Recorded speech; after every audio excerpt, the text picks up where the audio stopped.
నమస్తే, welcome to Abhinav Bharat. దొంగతనం జరిగితే పోలీస్ కంప్లైంట్ ఇస్తాం.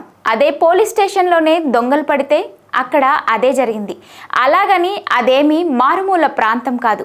హైదరాబాద్ మహానగరంలో పోలీస్ కమిషనరేట్ పరిధిలోని పలు స్టేషన్లకు సైకిల్ పెట్రోలింగ్ కోసం గత ప్రభుత్వ హయాంలో బ్యాటరీ సైకిళ్లు, హెల్మెట్లు ఇచ్చారు. పెట్రోలింగ్ వ్యవస్థ పటిష్టతకు హైదరాబాద్ పోలీస్ కమిషనరేట్ పరిధిలో 130కి పైగా సైకిళ్లను పంపిణీ చేశారు.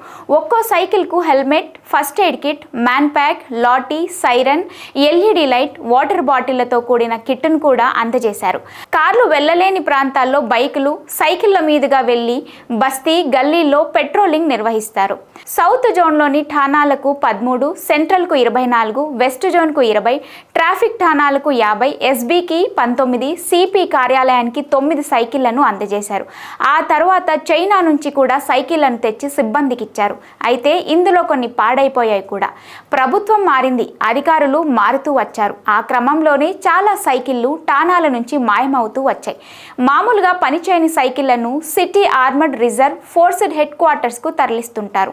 ఇక్కడ అది జరగలేదు. పోనీ స్క్రాప్ కింద అమ్మేశారా అంటే ఆ విషయం కూడా ఎక్కడా లెక్కల్లో లేదని సమాచారం. అలాగైతే పోలీస్ స్టేషన్ నుండి దొంగలు ఎవరైనా మాయం చేశారా, లేక సిబ్బంది మధ్యనే చేతులు మారాయా అనేది తెలియడం లేదు.